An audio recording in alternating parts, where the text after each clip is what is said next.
Donc ici, on va faire vraiment donc, les sillons d'abord. Donc le sillon ici entre le jumeau externe et le solaire, d'accord, entre le solaire et les longs et courts fibulaires, et entre les longs et courts fibulaires ici, et la loge antéro-externe de la jambe.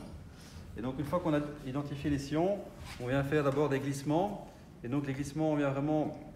Il y a 3 niveaux de pression. Soit je fais vraiment que la peau, comme ceci, et donc là, je n'aurai pas beaucoup d'adhérence dans le sillon, sauf si j'ai vraiment une grosse adhérence, si j'ai une cicatrice cutanée. Donc on va assez rapidement aller dans le deuxième niveau de pression, où là, on vient en fait vraiment glisser la peau sur le fascia superficiel du sillon. Et on essaie de ressentir un petit peu sous la main les adhérences qu'on peut avoir et la sensibilité du patient. Et surtout, ce qui va être intéressant, c'est le troisième niveau de pression, on pousse assez fort. Et là, on est vraiment sur les différents plans du fascia postérieur, superficiel, moyen et profond du sillon. Et quand on sent une adhérence, quelqu'un un peu ici par exemple, je lui demande s'il y a une sensibilité ou si ça va encore. Ça va. Un petit peu apparemment. Et donc là, je vais maintenant faire une godille, d'accord, qui va être plus courte, d'accord, que mon glissement. Et donc, je vais travailler plus spécifiquement cette zone d'adhérence. Puis je reviens sur tout mon glissement, d'accord, sur tout le sillon, pour voir si ça s'améliore. Et puis je refais une godille, d'accord, et ainsi de suite, jusqu'à ce que j'ai l'impression que j'ai une amélioration du glissement. Là, je le fais du bas vers le haut. Je pourrais très bien le faire du haut vers le bas aussi. Donc, il faudra faire les deux. Et donc, on va travailler tout le sillon et on va se rapprocher au fur et à mesure de l'endroit qui pose problème. Là, je l'ai fait sur ce sillon-là, mais je peux évidemment le faire sur les autres sillons.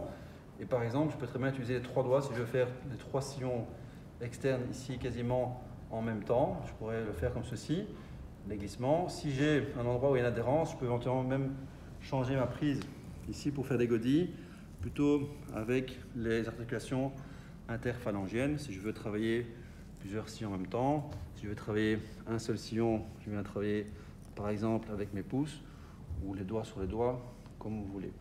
Donc là, on est sur les glissements et les godilles longitudinales. Après, il faut aussi faire les glissements dans le plan transversal. Donc si je prends toujours par exemple ce sillon-là, je viens vraiment faire un glissement, d'accord, où j'essaie de séparer ici gastrocnémien du solaire tout le long. Et à l'endroit où j'ai l'impression que j'ai une adhérence, là je vais faire plutôt le travail de godille. Okay, donc ça c'est glissement transversal et godille. Si j'ai un point, donc là je reviens ici sur le sillon plutôt médial, d'accord, je remonte, là je suis en inter entre les jumeaux. Si je sens que j'ai une adhérence, souvent là ici une adhérence soit ici au point de Sherpa, mais on pourrait éventuellement l'avoir tout le long du sillon à un autre endroit. Si j'ai une adhérence ici au niveau du point de Sherpa, je peux de nouveau venir insister avec des godilles après, soit de vraiment venir faire des godilles pouce sur pouce, voire faire une pression, d'accord. Et là, je peux faire des frictions sans glissement, d'accord, soit vers le haut, latéralement, soit en circonduction. Si je suis en interne, on a un sillon ici à voir entre le jumeau interne et le solaire, et entre le solaire ici et la crête tibiale. Et donc, soit je fais un sillon à la fois, ici par exemple, entre solaire et jumeau interne, en glissement. Je fais ça plusieurs fois. À l'endroit où j'ai l'impression qu'il y a une adhérence, je demande s'il y a une sensibilité éventuellement du patient. Ici, ça fait un peu mal, ça va encore? Ça va encore. J'essaie d'avoir une confirmation du patient, si possible.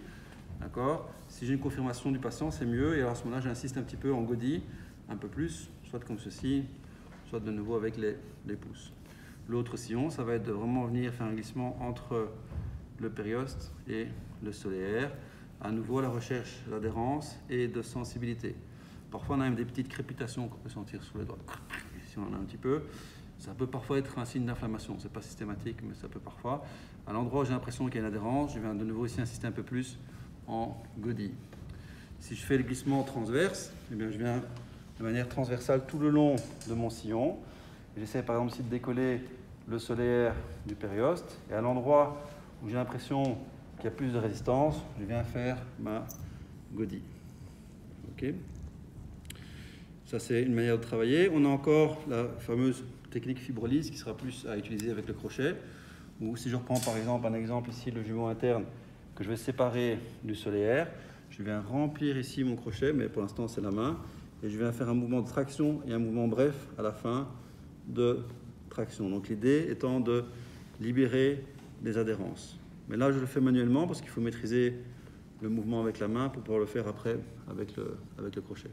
On fera très attention, surtout quand on aura le crochet, parce que ici, Arterner, c'est de l'autre côté. C'était ici.